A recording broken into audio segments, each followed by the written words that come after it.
65세 A씨는 5년 전 실손보험 갱신을 포기하였습니다. 은퇴를 앞두고 보험료가 큰 폭으로 올라 부담이 커졌기 때문입니다. 이에 대안으로 A씨는 의료비 통장을 만들어 운용하기로 결정하였습니다.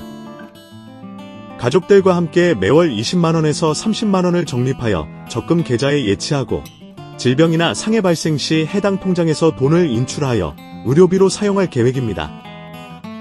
현재까지의 적립액은 이미 1,000만원을 넘어섰습니다. 이러한 방식으로 어떤 질병에 걸릴지 모르는 상황에서도 보장되며 질병이 없을 경우에는 적립금과 이자로 쌓인 재산을 활용할 수 있는 나만의 실손보험으로 볼 수 있습니다. 실손보험은 현재 4천만 명이 가입하여 제2의 국민건강보험이라고도 불립니다.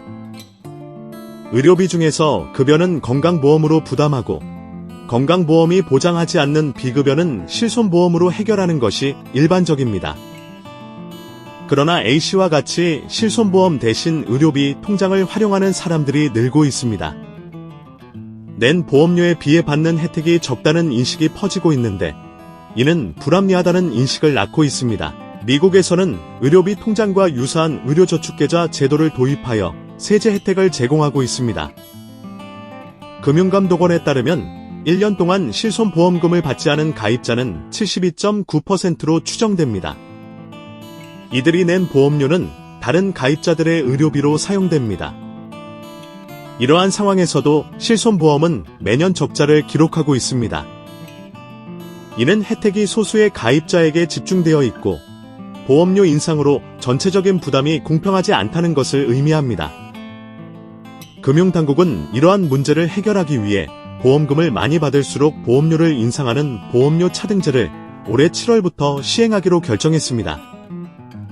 그러나 나이가 들수록 위험률이 높아지고 이에 따라 보험료가 크게 오르는 가능성이 있습니다.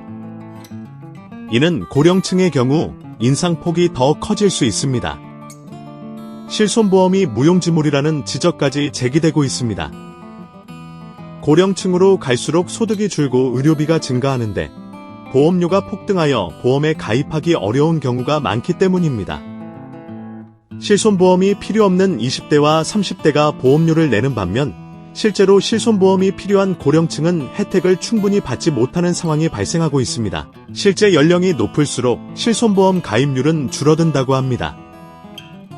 보험연구원에 따르면 2022년 기준 0세에서 49세의 실손보험 가입률은 80%에서 87%에 달하는 반면 70세에서 80세는 26.5%에 불과합니다.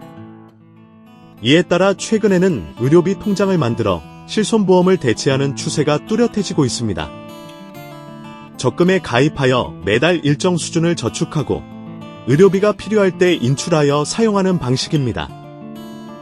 이는 어떤 질병에 걸리더라도 의료비를 충당할 수 있으며 질병에 걸리지 않을 경우에는 적립한 원금과 이자로 목돈을 모을 수 있는 장점이 있습니다.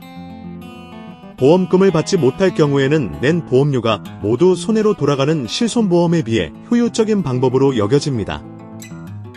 그러나 전문가들은 개개인의 상황에 따라 실손보험과 의료비, 통장 중 어떤 것이 유리한지 따져봐야 한다고 조언하고 있습니다. 보험업계 관계자는 경제적인 측면만 고려했을 때 의료비 통장을 사용하는 것이 전반적으로 이득일 수 있습니다. 라며 하지만 실손보험으로 혜택을 받는 사람들도 많기 때문에 소비자 개개인의 판단에 달려있다고 말했습니다. 오늘은 여기까지입니다.